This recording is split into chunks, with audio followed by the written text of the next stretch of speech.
ನಿಧಾನವಾಗಿ ಎರಡು ಕೈಯನ್ನ ಮೇಲೆ ಕೆತ್ತಿ ವೇಗವಾಗಿ ಉಸಿರನ್ನು ಹೊರಗಡೆ ಬರ್ತಾ ಕೈಯನ್ನ ಹಿಂದ್ಗಡೆ ಜಿಗುವಂತ ಕೆಲಸ. ಪೂರ್ತಿ ಎಷ್ಟು ಸಾಧ್ಯ ಆಗುತ್ತೋ ಅಷ್ಟು ನಮ್ಮ ನಾಭಿಯ ಮುಖಾಂತರ ಉಸಿರನ್ನು ಹಾಕಿದಾಗ ನಾಭಿ ಒಳಗಡೆ ಹೋಗುತ್ತೆ. ಗಮನಿಸಿಕೊಳ್ಳಿ, ನಾಭಿ ಒಳಗಡೆ ಹೋಗುತ್ತೆ. ಒಂದ್ಸಲ ನೋಡೋಣ. ನೋಡಿ, ನಾಭಿ ಒಳಗಡೆ ಹೋಗುತ್ತೆ. ಇದು ಸ್ವಲ್ಪ ವೇಗ ಹೆಚ್ಚಿಗೆ ಮಾಡ್ಕೊಳ್ಳೋದು.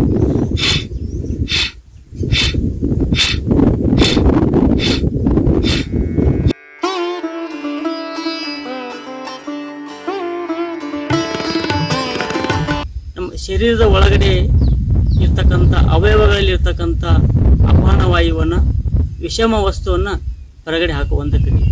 ಇದಕ್ಕೆ ಭಸ್ತ್ರಿಕಾ ಪ್ರಾಣಾಯಾಮ ಅಂತ ಕರೀತಾರೆ. ಭಸ್ತ್ರಿಕಾಪ ಅಂದರೆ ನಾವು ಕಮ್ಮಾರ ಕುಲಿ ಮೇಲೆ ಯಾವ ರೀತಿಯಾಗಿ ಹಗ್ಗವನ್ನು ಜಗ್ಗಿದಾಗ ಒಳಗಡೆ ಬೆಂಕಿ ಕಾಣಿಸುತ್ತೆ, ಅಗ್ನಿ ಕಾಣಿಸುತ್ತೆ, ಒಳಗಡೆ ಇರ್ತಕ್ಕಂಥ ಕೆಮ್ಮನ ಕಾಯುತ್ತೆ. ಅಲ್ಲಿಂದ ಅದಕ್ಕೆ ಯಾವ ರೀತಿಯಾಗಿ ಆಕಾರ ಬೇಕು ಆ ಕಮ್ಮಾರ ಸುತ್ತಿಗೆ ಹೊಡೆದಿಂದ ಆಸನವನ್ನು ಮತ್ತು ಅದರ ಕ್ರಿಯೆಯನ್ನು, ಅದರ ಸ್ಥಿತಿಯನ್ನು ಬದಲಾವಣೆ ಮಾಡ್ತಾನೆ. ಆ ರೀತಿಯಾಗಿ ನಮ್ಮ ಶರೀರದ ಒಳಗಡೆ ಇರ್ತಕ್ಕಂಥ ವಿಷಮ ವಸ್ತುಗಳನ್ನು ಅಗ್ನಿಯ ಮುಖಾಂತರ ಒಳಗಡೆ ನಾವು ಕ್ರಿಯೆಯನ್ನು ಮಾಡ್ತಾ ಹೋದಂತೆ ನಮ್ಮ ಶರೀರ ಬಿಸಿ ಆಗುತ್ತೆ. ಬಿಸಿ ಆದಂಥ ಉಸಿರು ಹೊರಗಡೆ ಬರುತ್ತೆ. ಇದಕ್ಕೆ ನಿಧಾನವಾಗಿ ಎಲ್ಲರೂ ಸಹಜ ಸ್ಥಿತಿಯಲ್ಲಿ ಮಾಡುವಂಥ ಕ್ರಿಯೆ. ಸ್ವಲ್ಪ ಸಮಯ ಶಾಂತವಾಗಿ ಮೊದಲು ಕುಳಿತುಕೊಳ್ತಾ ಮನಸ್ಸನ್ನು ಮತ್ತೆ ಪುನಃ ನಾವು ಯೋಗದ ಕಡೆಗೆ ತೆಗೆದುಕೊಂಡು ಬಂದು ಭಸ್ತ್ರಿಕಾ ಪ್ರಾಣಾಯಾಮ. ನಿಧಾನವಾಗಿ ಉಸಿರನ್ನು ತಗೊಂತ ಎರಡು ಕೈನ ಮೇಲೆ ಕೆತ್ತಿ ನಿಮ್ಗೆ ಎಷ್ಟು ಸಾಧ್ಯ ಆಗುತ್ತೋ ಅಷ್ಟು ಬೆನ್ನಿನ ಹಿಂದೆ ಒತ್ತಿ ಉಸಿರನ್ನು ಬಿಡಿ. ಉಸಿರನ್ನು ತಗೊಳ್ಳಿ. ಉಸಿರನ್ನು ಬಿಡ್ತಾ ನಿಧಾನವಾಗಿ ಕೈಯನ್ನು ಕೆಳಗಿಳಿಸಿ ಒಂದು 5 ಸಾರಿ ಈ ರೀತಿಯಾಗಿ ಮಾಡಿ. ಉಸಿರನ್ನು ತೆಗೆದುಕೊಳ್ಳೋದು, ನಿಧಾನವಾಗಿ ಉಸಿರನ್ನು ಬಿಡೋದು. ಅಂದರೆ ಮುಂದಿನ ಕ್ರಿಯೆಗೆ ಶರೀರ ಸ್ಪಂದನೆ ಕೊಡಲಿ ಅನ್ನೋ ದೃಷ್ಟಿಯಿಂದ.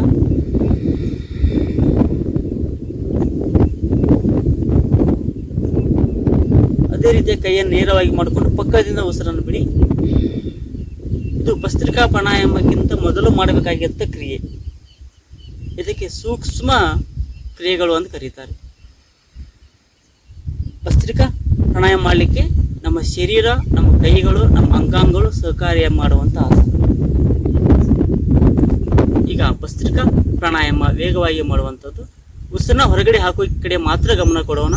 ಉಸಿರು ತನ್ನಿಂದ ತಾನೇ ಶರೀರದ ಒಳಗಡೆ ಸೇರ್ತಾ ಇರುತ್ತೆ, ಅದನ್ನು ಗಮನಿಸಬೇಡಿ. ಸಂಪೂರ್ಣವಾಗಿ ನಮ್ಮ ಉಸಿರನ್ನ ಹೊರಗಡೆ ಹಾಕ್ತಾ ಅದರ ಬದಲಾವಣೆ ನೋಡೋಣ. ಸ್ವಲ್ಪ ಸಮಯ ನಮ್ಮ ಮೆದುಳು, ನಮ್ಮ ಶರೀರ ಯಾವ ಸ್ಥಿತಿಯಲ್ಲಿದೆ, ಭಸ್ತ್ರಿಕಾ ಪ್ರಾಣಾಯಾಮಕ್ಕಿಂತ ಮುಂಚೆ ಯಾವ ಸ್ಥಿತಿಯಲ್ಲಿದೆ ಅಂತ ನಮ್ಮ ಮನಸ್ಸಲ್ಲಿ ನಾವು ಅವಲೋಕನವನ್ನು ಮಾಡಿಕೊಳ್ಳೋಣ. ಸ್ವಲ್ಪ ಸಮಯ ನಂತರ ಮೆದುಳು ಯಾವ ರೀತಿಯಾಗಿ ಕೆಲಸ ಮಾಡ್ತಾ ಇದೆ, ಉಸಿರಾಟ ಯಾವ ರೀತಿಯಾಗಿ ಕೆಲಸ ಮಾಡ್ತಾ ಇದೆ, ಹೃದಯ ಭಾಗ, ನಮ್ಮ ಶರೀರದ ಸ್ನಾಯುಗಳು ಯಾವ ರೀತಿಯಾಗಿದೆ, ಭಾರವಾಗಿದೆಯೋ ಅಥವಾ ಹಗುರವಾಗಿದೆಯೋ ಅದನ್ನು ಕೂಡ ಗಮನಿಸಿ. ನಮ್ಮ ಚಂಚಲವಾಗಿರ್ತಕ್ಕಂಥ ಮನಸ್ಸು ಯಾವ ರೀತಿಯಾಗಿ ಯೋಗದ ಕಡೆ ಬರ್ತಾ ಇದೆ ಅದನ್ನು ಕೂಡ ನಾವು ಸೂಕ್ಷ್ಮವಾಗಿ ಗಮನಿಸ್ತಾ ಹೋಗೋಣ. ಮೊದಲು ಹೇಳಿದ ಹಾಗೆ ಯೋಗ ಅಂದರೆ ಶರೀರ ಮತ್ತು ಮನಸ್ಸನ್ನು ಒಂದೇ ಕಡೆ ಸಾಧನೆ ಹಾದಿಯ ಕಡೆ ತೆಗೆದುಕೊಂಡು ಹೋಗುವಂಥ ಕ್ರಿಯೆ. ನಿಧಾನವಾಗಿ ಎರಡು ಕೈಯನ್ನು ಮೇಲೆ ಕೆತ್ತಿ ವೇಗವಾಗಿ ಉಸಿರನ್ನು ಹೊರಗಡೆ ಬರ್ತಾ ಕೈಯನ್ನು ಹಿಂದ್ಗಡೆ ಜಿಗುವಂಥ ಕೆಲಸ. ಪೂರ್ತಿ ಎಷ್ಟು ಸಾಧ್ಯ ಆಗುತ್ತೋ ಅಷ್ಟು ನಮ್ಮ ನಾಭಿಯ ಮುಖಾಂತರ ಉಸಿರನ್ನು ಹಾಕಿದಾಗ ನಾಭಿ ಒಳಗಡೆ ಹೋಗುತ್ತೆ. ಗಮನಿಸಿಕೊಳ್ಳಿ, ನಾಭಿ ಒಳಗಡೆ ಹೋಗುತ್ತೆ. ಒಂದ್ಸಲ ನೋಡೋಣ. ನೋಡಿ, ನಾಭಿ ಒಳಗಡೆ ಹೋಗುತ್ತೆ. ಇದು ಸ್ವಲ್ಪ ವೇಗ ಹೆಚ್ಚಿಗೆ ಮಾಡ್ಕೊಳ್ಳೋದು.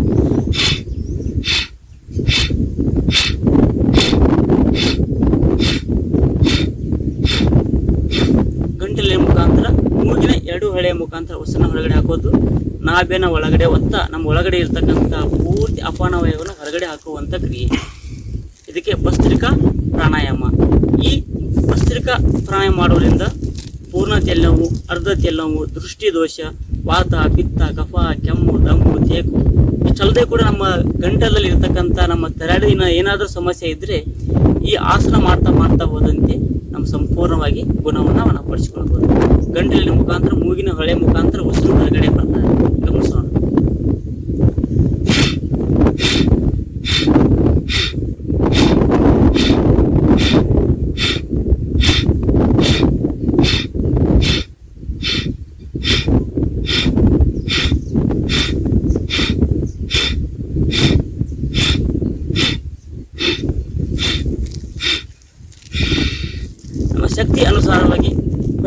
ದೀರ್ಘವಾಗಿ ಬಿಟ್ಟು ಮತ್ತು ಸ್ವಲ್ಪ ಬೇಕಾದ ವಿಶ್ರಾಂತಿ ತಗೋಬೋದು.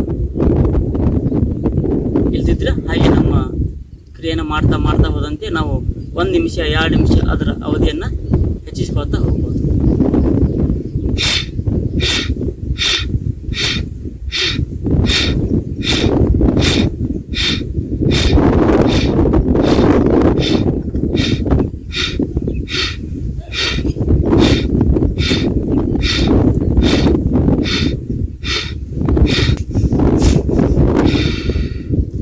ಕೈಯನ್ನು ಹಿಂದ್ಗಡೆ ಕಟ್ಟಿ ದೀರ್ಘವಾಗಿ ಉಸಿರನ್ನು ಬಿಡ್ತಾ ಬಾಯಿ ಮುಖದ ಉಸಿರನ್ನು ಬಿಡ್ತಾ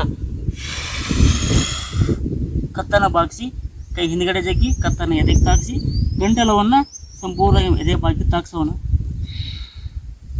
ಸ್ವಲ್ಪ ವಿಶ್ರಾಂತಿ ತಗೊಳ್ಳಿ. ಅಲ್ಲಿ ಮೆದುಳಿನ ಒಳಗಡೆ ಬೆನ್ನು ಹುರಿಯ ಒಳಗಡೆ ಎದೆಯ ಭಾಗದಲ್ಲಿ ಆಗುವಂಥ ಬದಲಾವಣೆ ಗಮನಿಸೋಣ.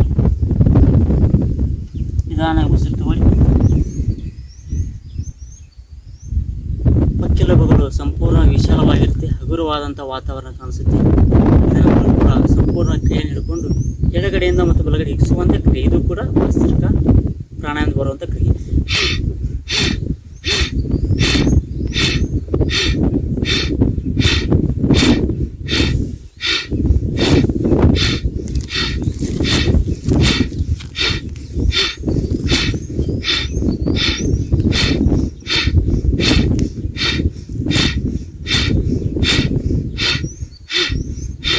ಕೊನೆಯದಾಗಿ ಉಸಿರು ಬಿಡ್ತಾ ಕೈ ಹಿಂದ್ಗಡೆ ಲಾಕ್ ಮಾಡಿಕೊಂಡು ಬಾಯಿ ಮುಖಾಂತರ ಉಸಿರನ್ನು ಬಿಡಿ.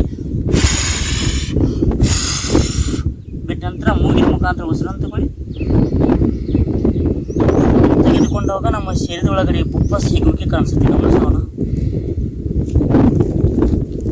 ನಿಧಾನವಾಗಿ ಉಸಿರನ್ನು ತಗೊಂತ ಮೇಲೆ ಕೇಳಿ. ಇದರಲ್ಲಿ ನಮ್ಮ ಶರೀರದಲ್ಲಿ ಆಗುವಂಥ ಬದಲಾವಣೆಗಳು ಮೆದುಳಿನಲ್ಲಿ ಹಗುರತೆ, ಗಂಟಲದಲ್ಲಿ ಬದಲಾವಣೆ, ಮೂಗಿನ ಉಸಿರಾಟದೊಳಗೆ ಸಂಪೂರ್ಣವಾಗಿ ನಾಭಿಯಲ್ಲಿ ನಡೆಯುವಂಥ ಕ್ರಿಯೆ, ಉಪ್ಪಸಲ್ಲಿ ಇರ್ತಕ್ಕಂಥ ಅಪಾನವಾಯು ಹೊರಗಡೆ ಹೋಗಿರುತ್ತೆ. ವಾತ, ಪಿತ್ತ, ಕಫ, ಕೆಮ್ಮು, ದಮ್ಮು, ತೇಕು ಅಷ್ಟೇ ಅಲ್ಲದೆ ಕೂಡ ಅಸ್ತಮಾ, TB ಬಹಳ ದೂರದಿಂದ ಇರ್ತಕ್ಕಂಥ ಕಾಯಿಲೆಗಳು ಸಂಪೂರ್ಣವಾಗಿ ಶರೀರದಿಂದ ಹೊರಗಡೆ ಹೋಗುತ್ತೆ. ಪ್ರಾಣಾಯಾಮ ಮಾಡೋದ್ರಿಂದ ನಮ್ಮ ಶರೀರದ ಒಳಗಡೆ ಇರತಕ್ಕಂಥ ಅಪಾನವಾಯುವನ್ನು ಗೊತ್ತಿಲ್ಲದ ರೀತಿಯಲ್ಲಿ ಹೊರಗಡೆ ಹಾಕುವಂಥ ಕ್ರಿಯೆ. ಇದು ಭಸ್ತ್ರಿಕಾ ಪ್ರಾಣಾಯಾಮ. ಇದನ್ನು ಮಾಡ್ತಾ ಮಾಡ್ತಾ ಅಭ್ಯಾಸವನ್ನು ಮಾಡ್ತಾ ಮಾಡ್ತಾ ಅದರ ಲಾಭಗಳು ನಮಗೆ ಸಿಗುತ್ತೆ. ಅದಕ್ಕೆ ನಾವು ಗಮನವನ್ನು ಕೊಟ್ಟಾಗ ಅದರ ಒಳಗಡೆಯಿಂದ ಆಗುವಂಥ ಬದಲಾವಣೆ, ಅದರಲ್ಲಿ ಸಿಗುವಂಥ ಲಾಭಗಳು ನಮ್ಮ ಶರೀರದ ಜೀವನದ ಶೈಲಿಯಲ್ಲಿ ಬದಲಾವಣೆ ಆದಂಥ ಹೋದಂತೆ ನಮ್ಮ ಅನುಭವಕ್ಕೆ ಅದರ ಲಾಭ ಬರುತ್ತೆ. ಇದು ಭಸ್ತ್ರಿಕಾ ಪ್ರಾಣಾಯಾಮವನ್ನು ಮಾಡುವಂಥ ಕ್ರಿಯೆ. ಇನ್ನು ಮುಂದೆ 2ನೇ ಕ್ರಿಯೆ ಬರ್ತಾ ಇರ್ತಕ್ಕಂಥದ್ದು ಕಪಾಲಭಾತಿ ಪ್ರಾಣಾಯಾಮ. ನಾವು ಒಂದೊಂದು ಪ್ರಾಣದ ಆಯಾಮವನ್ನು ಮಾಡಬೇಕಾದ್ರೆ ಕನಿಷ್ಠ 5 ನಿಮಿಷ 10 ನಿಮಿಷ ನಮ್ಮ ಶಕ್ತಿಗೆ ಅನುಸಾರವಾಗಿ ನಾವು ಅದಕ್ಕೆ ಕೊಡಬೇಕು. ಅವಸರ ಮಾಡಿ ಎಲ್ಲವೂ ಕಡಿಮೆ ಸಮಯದಲ್ಲಿ ಮಾಡಲಿಕ್ಕೆ ಪ್ರಯತ್ನವನ್ನು ಮಾಡಬೇಡಿ. ನಮ್ಮ ಶರೀರಕ್ಕೆ ಎಷ್ಟು ಸ್ಪಂದನೆ ಕೊಡುತ್ತೋ, ನಮ್ಮ ಶಕ್ತಿ ಎಷ್ಟಿರುತ್ತೋ ಅಷ್ಟು ಅನುಗುಣವಾಗಿ ನಾವು ಪ್ರಾಣಾಯಾಮದಲ್ಲಿ ತೊಡಗಬೇಕಾಗುತ್ತೆ. ಅಭ್ಯಾಸ ಮಾಡ್ತಾ ಮಾಡ್ತಾ 5 ನಿಮಿಷ 10 ನಿಮಿಷ ಹೀಗೆ ನಾವು ಅದಕ್ಕೆ ಸಮಯವನ್ನು ನಮ್ಗೆ ಗೊತ್ತಿಲ್ಲದ ರೀತಿಯಲ್ಲಿ ಇನ್ನೂ ಬೇಕು ಅಂತ ಶರೀರ ಕೇಳ್ತಾ ಇರುತ್ತೆ. ಅವಾಗ ನಾವು ಜಾಸ್ತಿ ಅದಕ್ಕೆ ಪ್ರಯತ್ನವನ್ನು ಮಾಡ್ತಾ ಹೋಗ್ಬೇಕು. ಮೊದಲಿಗೆ 2 ನಿಮಿಷ 5 ನಿಮಿಷ 10 ನಿಮಿಷ ಹೀಗೆ ಒಂದೊಂದು ಕ್ರಿಯೆಯನ್ನು ಮುಂದೆ ಬರ್ತಾ ಇರ್ತಕ್ಕಂಥ ಪ್ರಾಣಾಯಾಮ ಮೊದಲೇ ಹೇಳಿದ ಹಾಗೆ ಕಪಾಲಭಾತಿ ಪ್ರಾಣಾಯಾಮ. ಕಪಾಲಭಾತಿಯಪ್ಪ ಅಂತಂದರೆ ನಮ್ಮ ಹೊಟ್ಟೆ ಭಾಗದಲ್ಲಿ ಇರ್ತಕ್ಕಂಥ ಭಸ್ತ್ರಿಕಾ ಪ್ರಾಣಾಯಾಮದಲ್ಲಿ ಏನು ಲಾಭಗಳು ಸಿಗುತ್ತೆ ಅದಕ್ಕಿಂತ ಜಾಸ್ತಿ ಲಾಭಗಳು ಈ ಕಪಾಲಭಾತಿ ಪ್ರಾಣಾಯಾಮದಲ್ಲಿ ಸಿಗುತ್ತೆ. ನಮ್ಮ ಶರೀರ ಒಳಗಡೆ ಇರ್ತಕ್ಕಂಥ ಬೊಜ್ಜು, ಪಕ್ಕೆಲುಬುಗಳು ಇರ್ತಕ್ಕಂಥ ಬೊಜ್ಜು, ಹೊಟ್ಟೆಯಲ್ಲಿ ಇರ್ತಕ್ಕಂಥ ಬೊಜ್ಜು ಇದು ಸಂಪೂರ್ಣವಾಗಿ ಹೊರಗಡೆ ಹೋಗಿ ಮತ್ತು ಇದರಲ್ಲಿ ಕೂಡ ಅಸ್ತಮಾ, TB, ದಮ್ಮು, ತೇಕು ಸಂಪೂರ್ಣವಾಗಿ ನಮ್ಮ ಶರೀರದ ಒಳಗಡೆಯಿಂದ ಉಸಿರ ಮುಖಾಂತರ ಹೊರಗಡೆ ಹೋಗಿ ಶುದ್ಧವಾದ ಗಾಳಿ ಶರೀರವನ್ನು ಸೇರುತ್ತೆ. ಯಾವಾಗ ಶುದ್ಧವಾದ ಗಾಳಿ ಶರೀರವನ್ನು ಸೇರ್ತಾ ಹೋಗುತ್ತೆ ಅವಾಗ ನಮ್ಮ ಶರೀರ ಸದೃಢವಾಗುತ್ತೆ. ಒಳಗಡೆ ಇರ್ತಕ್ಕಂಥ ಅಪಾನವಾಯು ಕುಂತು ನಮ್ಮ ವಾಯುಕೋಶಗಳು, ವಿಶೇಷವಾಗಿ ನಮ್ಮ ಸಂಬಂಧ ಇರತಕ್ಕಂಥ ಉಸಿರಾಟಕ್ಕೆ ಅನುಗುಣವಾಗಿರ್ತಕ್ಕಂಥ ವಾಯುಕೋಶಗಳ ಕೆಲಸ ಏನಿರ್ತಪ್ಪ ಅಂತಂದ್ರೆ ಅದು ಉಸಿರನ್ನು ಸ್ವಚ್ಛ ಮಾಡುವುದು, ರಕ್ತವನ್ನು ಹೃದಯಕ್ಕೆ ಕಳಿಸುವಂತೆ ಕ್ರಿಯೆ ಮಾಡುವುದು. ಆದ್ದರಿಂದ ಸುಮಾರು ಲಕ್ಷಾನುಗಟ್ಟಲೆ ಸೂಕ್ಷ್ಮವಾಗಿರ್ತಕ್ಕಂಥ ವಾಯುಕೋಶಗಳು ಇರುತ್ತೆ. ದ್ರಾಕ್ಷಿ ಕೃಷಿಯ ಗೊಂಚಲವನ್ನು ನೋಡಿದಾಗ ನಮಗೆ ಯಾವ ರೀತಿಯಾಗಿ ಕಾಣಿಸುತ್ತೋ ಅದೇ ರೀತಿಯಾಗಿ ಎಡ ಫುಪ್ಪಸ್ ಮತ್ತು ಬಲ ಫುಪ್ಪಸ್ನಲ್ಲಿ ಅವುಗಳನ್ನು ನಾವು ನೋಡ್ಬೋದು. ಅವು ಸಹಜವಾಗಿ ಉಸಿರಾಟವನ್ನು ಮಾಡೋದ್ರಿಂದ 60-70% ಮಾತ್ರ ಕೆಲಸ ಮಾಡ್ತಾ ಇರುತ್ತೆ. ಇನ್ನು 30% ಹಾಗೆ ನಮ್ಮ ವಾಯುಕೋಶಗಳು ಸುಮ್ಮನೆ ಕುಂತಿರುತ್ತೆ. ವಯಸ್ಸಾದಂಥ ಅವುಗಳು ಕೃಷಿಯನ್ನು ಸಂಪೂರ್ಣವಾಗಿ ಕಡಿಮೆ ಮಾಡಿಕೊಂಡು ಮುಂದೆ ರೋಗಕ್ಕೆ ಶರೀರ ತುತ್ತಾಗುತ್ತೆ. ಅದಕ್ಕೆ ಪ್ರಾಣಾಯಾಮವನ್ನು ಮಾಡ್ತಾ ಹೋದಂತೆಲ್ಲ ನಮ್ಮ ಶರೀರದೊಳಗಡೆ ಇರತಕ್ಕಂಥ ಬಲ ಫುಪ್ಪಸ್ ಮತ್ತು ಎಡ ಫುಪ್ಪಸ್ ಇರತಕ್ಕಂಥ ವಾಯುಕೋಶಗಳು ಪ್ರಾಣ ಆಯಾಮದ ಮುಖಾಂತರ ಸಂಪೂರ್ಣವಾಗಿ ಎಲ್ಲವೂ ಕೆಲಸ ಮಾಡಲಿಕ್ಕೆ ಪ್ರಯತ್ನ ಮಾಡುತ್ತೆ. ಯಾವಾಗ ಎಷ್ಟು ಕೆಲಸವನ್ನು ಮಾಡುತ್ತೆ ಆವಾಗ ನಮ್ಮ ಶರೀರದಲ್ಲಿ ಸಂಪೂರ್ಣವಾಗಿ ಎಲ್ಲ ನರನಾಡಿಗಳಲ್ಲಿ ವಿಶೇಷವಾಗಿ ರಕ್ತದ ಚಲನವನ್ನು ಮಾಡಲಿಕ್ಕೆ ಆಸನಗಳು ಕೂಡ ಮತ್ತು ಪ್ರಾಣಾಯಾಮ ಸಹಕಾರ ಮಾಡುತ್ತೆ. ಇನ್ನು ಮುಂದೆ ಬರುವಂಥದ್ದು ಕಪಾಲಭಾತಿ ಪ್ರಾಣಾಯಾಮ. ನೇರವಾಗಿ ಸುಖಾಸನದಲ್ಲಿ ಕೂತ್ಕೊಂಡು ನಮಗೆ ಚಿನ್ಮಯ ಮುದ್ರೆ ಬೇಕಾದರೆ ಚಿನ್ಮಯ ಮುದ್ರೆಯಲ್ಲಿ, ಧ್ಯಾನ ಮುದ್ರೆ ಬೇಕಾದರೆ ಧ್ಯಾನ ಮುದ್ರೆಯಲ್ಲಿ ಆರಾಮಾಗಿ ಕೂತ್ಕೊಂಡು ನಿಧಾನವಾಗಿ ಕತ್ತು ಮತ್ತು ಬೆನ್ನು ಹುರಿ ನೇರವಾಗಿರುತ್ತೆ. ನಿಧಾನವಾಗಿ ಸ್ವಲ್ಪ ಸಮಯ ಉಸಿರಾಟವನ್ನು ಗಮನಿಸೋಣ.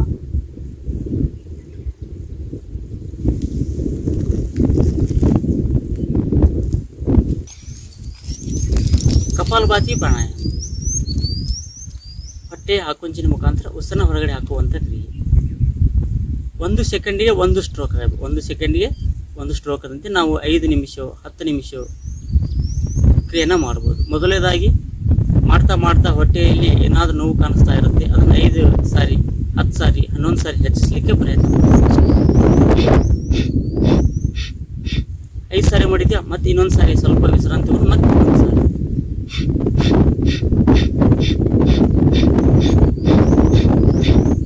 ಈ ರೀತಿಯಾಗಿ ನಾವು ಸ್ಪರ್ಶದ ಮುಖಾಂತರ ಕೂಡ ಮಾಡ್ಬೋದು.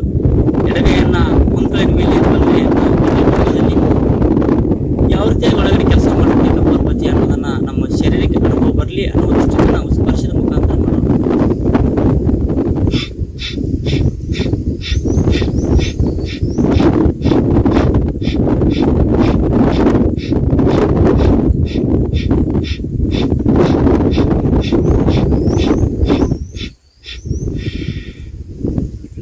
ನೋಡಿ, ನಮ್ಮ ಹೊಂಕಳು ಒಳಗಡೆ ಹೋಗ್ತಾ ಇರುತ್ತೆ, ಎದೆಯ ಭಾಗ ಉಬ್ಬುತ್ತಾ ಇರುತ್ತೆ. ಅಲ್ಲಿ ಅದರ ಪರಿಚಲನೆ, ಅದರ ಚಲನವನ್ನು ನಡೀತಾ ಇರುತ್ತೆ. ಇದು ಅನುಭವಕ್ಕೆ ಬಂದ ನಂತರ ನಾವು ಆರಾಮಾಗಿ ಕುಳಿತುಕೊಂಡು ಕ್ರಿಯೆಯನ್ನು ಮುಂದುವರಿಸ್ಬೋದು. ಮಧ್ಯದಲ್ಲಿ ಬೇಕಾದರೆ ದೀರ್ಘವಾದ ಉಸಿರನ್ನು ಬಿಟ್ಟು ಮತ್ತೆ ಪುನಃ ತಗೊಂಡು ನಮ್ಮ ಶಕ್ತಿಗೆ ಅನುಸಾರವಾಗಿ ನಾವು ಕಪಾಲಭಾತಿ ಕ್ರಿಯೆಯನ್ನು ಮುಂದುವರಿಸ್ಬೋದು. ಹೊರಗಡೆ ಬಿಡುತ್ತಾ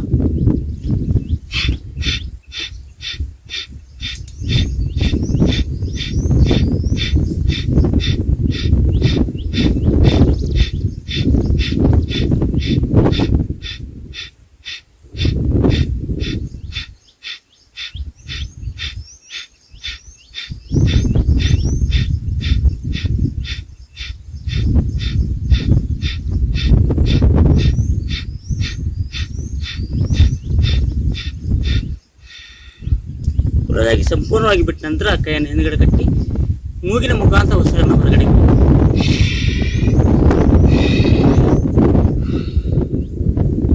ಈ ರೀತಿಯಾಗಿ ಮಾಡೋದ್ರಿಂದ ನಮ್ಮ ಎದೆ ಭಾಗದಲ್ಲಿ ಬಂದಿರತಕ್ಕಂಥ ಅಪಾನ ವಾಯು ಸಂಪೂರ್ಣವಾಗಿ ಮೂಗಿನ ಹೊರಳೆಯ ಮುಖಾಂತರ ಹೊರಗಡೆ ಹೋಗುತ್ತೆ.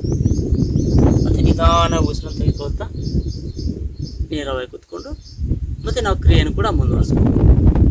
ಇವು ಕ್ರಿಯೆ ಮಾಡೋದ್ರಿಂದ ನಮ್ಮ ಗಂಟಲು ಮತ್ತು ಬಾಯಿ ಒಣಗಿರುವಂಥ ಸ್ಥಿತಿ ಗೊತ್ತಾಗುತ್ತೆ. ಅಲ್ಲಿ ನಾವು ಸ್ವಲ್ಪ ನಮ್ಮ ಸಾಧ್ಯವಾದ ಲಾಲಾರಸವನ್ನು ನುಗ್ಕೊಳ್ಳಿ. ಇನ್ನೂ ನಿಮಗೆ ಸಾಧ್ಯ ಆಗದೇ ಇದ್ದರೆ ಸ್ವಲ್ಪ 2 ಚಮಚ ಅಥವಾ ಅರ್ಧ ಕಪ್ನಷ್ಟು ನೀರನ್ನು ಕೂಡ ನಾವು ಕುಡಿಬಹುದು. ಗಂಟಲು ಯಾಕಂದ್ರೆ ಒಣಗಿರೋದ್ರಿಂದ ಅದು ಮತ್ತೆ ಪುನಃ ನೀರನ್ನು ಕೀಳುವಂಥ ಸ್ಥಿತಿ ಬರ್ತಾ ಇರುತ್ತೆ. ಅಭ್ಯಾಸ ಮಾಡ್ತಾ ಮಾಡ್ತಾ ಹೋದಂತೆಲ್ಲ ನೀರಿನ ಅವಶ್ಯಕತೆ ಬರೋದಿಲ್ಲ. ಸಂಪೂರ್ಣ ಕ್ರಿಯೆಯನ್ನು ಮುಗಿದ ನಂತರ ನಾವು ನೀರನ್ನು ಕುಡಿಬಹುದು. ಸ್ವಲ್ಪ ಸಮಯ ವಿಶ್ರಾಂತಿ ತಗೋಬಹುದು. ಇಲ್ಲಿ ಕೂಡ ನಾವು ಧ್ಯಾನ ಸ್ಥಿತಿಯಲ್ಲಿ ಕೂತ್ಕೊಂಡು ಕೂಡ ತಗೋಬಹುದು. ನಾನು ಮೊದಲು ಹೇಳಿದ ಹಾಗೆ ಕಣ್ಣನ್ನು ಮುಚ್ಚಿ ಮಾಡ್ತಾ ಕ್ರಿಯೆಯನ್ನು ಮಾಡ್ತಾ ಹೋದಂತೆ ಅಂತರ ಒಳಗಡೆ ಆತ್ಮ ಒಳಗಡೆ ಅದರ ಕಣ್ಣನ್ನು ತೆರೆದು ಈ ಆಸನ ಸಹಕಾರ ಮಾಡುತ್ತೆ. ಕಣ್ಣನ್ನು ತೆಗೆದು ಮಾಡ್ತಾ ಹೋದಂತೆ ಪರಿಸರ ಸುಂದರವನ್ನು ನೋಡ್ತಾ ನೋಡ್ತಾ ಆ ಕಡೆ ಈ ಕಡೆ ಮನಸ್ಸು ಚಂಚಲವಾಗುತ್ತೆ. ಆದ್ದರಿಂದ ನಾವು ಪ್ರಾಣಾಯಾಮವನ್ನು ಮಾಡಬೇಕಾದ್ರೆ ಕಣ್ಣನ್ನು ಮುಚ್ಚಿಕೊಂಡು ನಿಧಾನವಾಗಿ ಒಳಗಡೆ ಆಗುವಂಥ ಬದಲಾವಣೆಯನ್ನು, ಅಂತರ ಆತ್ಮದಲ್ಲಿರ್ತಕ್ಕಂಥ ಬ್ರಹ್ಮಾಂಡದಲ್ಲಿರುವ ಬದಲಾವಣೆಯನ್ನು ನಾವು ಒಳಗಡೆಯಿಂದ ನೋಡಬಹುದು.